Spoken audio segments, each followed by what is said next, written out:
Halo, apa kabar saudara? Berita utama akan menyajikan sejumlah informasi menarik. Saya Sidi Permadi. Dan saya Asri Gunawan. Bangunan Majelis Taklim 2 lantai di Bogor, Jawa Barat ambruk menimpa puluhan orang. 3 orang tewas. Ulasan lengkapnya akan kami sampaikan bersama berita-berita lain yang aktual untuk Anda simak. Antara lain,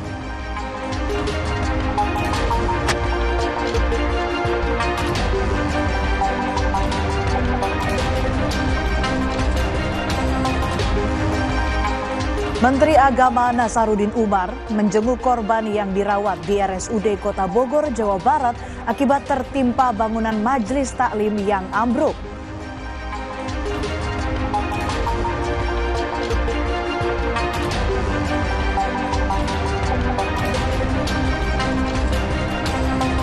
(64.368) warga Palestina tewas dan korban luka mencapai 160.000 orang akibat serangan Israel sejak Oktober 2023.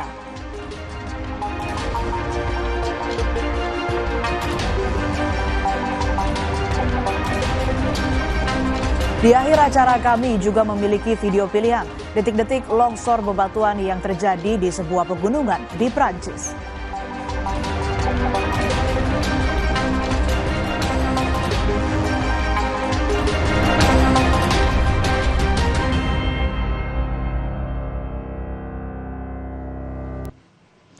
kita awali berita utama saudara. Diduga akibat korsleting, 4 bangunan sekolah dasar di Cianjur, Jawa Barat terbakar.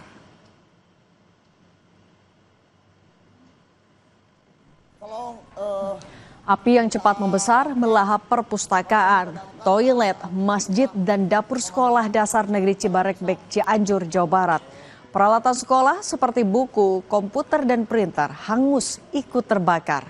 Api baru bisa dipadamkan 3 jam setelah 2 unit mobil pemadam kebakaran diterjunkan ke lokasi. Damkar, Retana.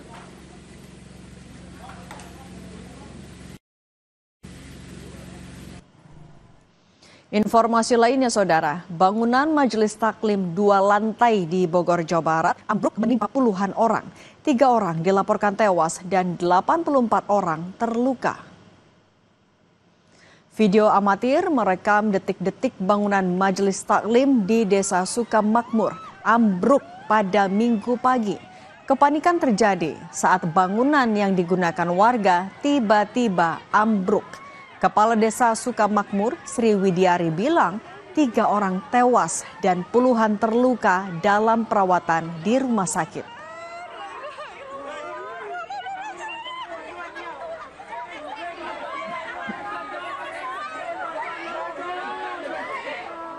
BPBD Kabupaten Bogor mencatat korban meninggal dunia dan korban luka dibawa ke sejumlah rumah sakit, di antaranya RSUD Kota Bogor, RS Medical Dramaga, dan RS PMI Kota Bogor. Mayoritas korban adalah ibu-ibu dan anak-anak. Dirut RSUD Kota Bogor, Ilham Khaidir bilang, korban luka berat kebanyakan mengalami cedera patah tulang.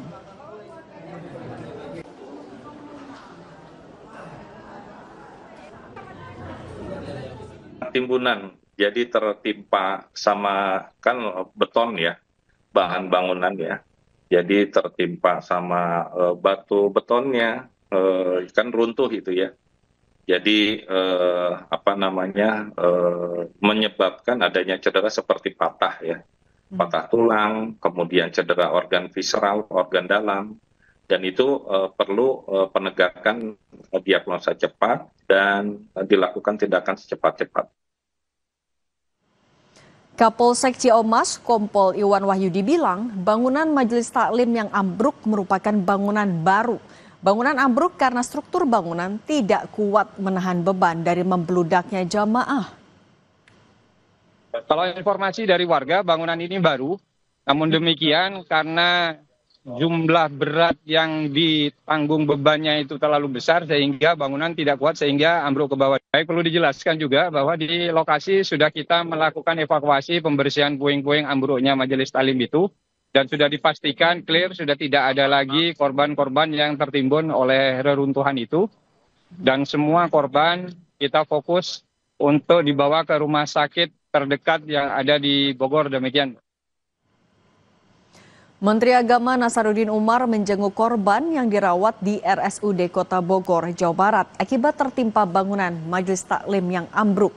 Menteri Agama menyampaikan bela sungkawa serta menguatkan korban yang masih dirawat. Menteri Nasaruddin Umar bilang akan membantu renovasi bangunan yang ambruk dan santunan kepada korban. Termasuk juga kita akan membantu renovasi musallahnya yang rusak ya. Dan termasuk kita juga memberikan apresiasi tanda keprihatinan kita kepada keluarga korban.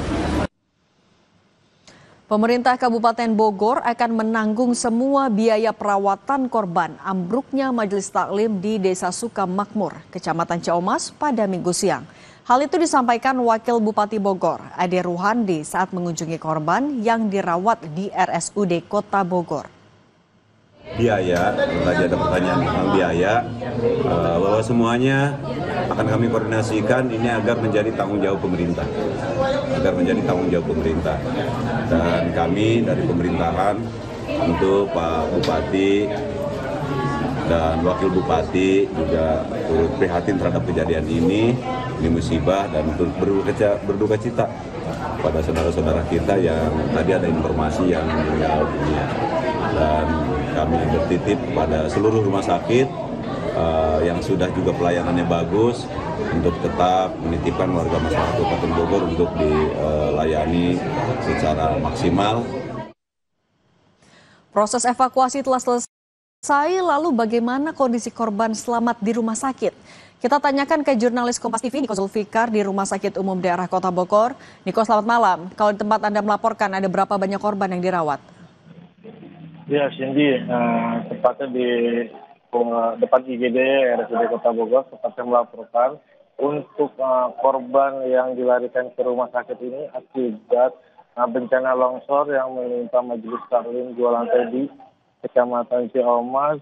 Berdasarkan keterangan Dirut RSUD Kota Bogor, dari 40 pasien yang menjalani perawatan saat ini, yang masih menjalani perawatan masih ada 14 orang. Saat ini korban masih menjalani perawatan intensif di ruang IGD sendiri. Sebagian besar korban mengalami luka pada bagian tangan, kaki, dan kepala akibat tertimpa material bangunan pada saat kejadian berlangsung, Cindy. Tapi kalau selain di Rumah Sakit Umum Daerah Kota Bogor, ada rumah sakit mana lagi yang menampung korban? Dan totalnya ada berapa sebenarnya? Berdasarkan data sementara yang dikeluarkan pihak Desa Sukamakmur, Kecamatan Ciamas, Kabupaten Bogor, untuk jumlah korban yang mengalami luka ringan maupun berat berjumlah 84 orang. Sedangkan yang meninggal berjumlah 3 orang dan kritis 1 orang. Untuk korban yang mengalami luka berat dan ringan tersebar di beberapa rumah sakit yang ada di Bogor. Seperti di tempat saya melaporkan di RSUD Kota Bogor, di Rumah Sakit Karya Bakti Pertiwi, Rumah Sakit Medika Dermaga, Rumah Sakit PMI Kota Bogor, dan Rumah Sakit RSUD Ciawi. Cindy. Kalau terkait dengan santunan yang disampaikan oleh pemerintah itu kapan akan diberikan? Mekanismenya bagaimana, Niko? Untuk santunan yang rencana diberikan tadi sore tadi Menteri Agama berkunjung ke RSUD Kota Bogor untuk menjenguk para korban yang masih menjalani perawatan secara intensif di ruang IGD. Dalam tinjauannya Menteri Agama juga menyampaikan selain turut berbelasungkawa juga akan membiayai renovasi untuk perbaikan Majelis Taklim yang ambruk tersebut dan memberikan santunan kepada pihak keluarga korban sendiri. Sedangkan untuk biaya rumah sakit untuk para pasien yang masih menjalani perawatan secara intensif, berdasarkan keterangan dari Bupati Bogor saat meninjau rumah sakit RSUD Kota Bogor, ditanggung oleh pemerintah Kabupaten Bogor. Cindy. Baik, terima kasih jurnalis Kompas TV Niko Zulfikar, tetap berhati-hati. Dan berita utama akan kembali dengan informasi penemuan jenazah satu keluarga yang terkubur di belakang rumah menggegerkan warga Kelurahan Pauman, Indramayu, Jawa Barat. Informasi ini akan hadir usai jeda bersama dua topik pilihan lain.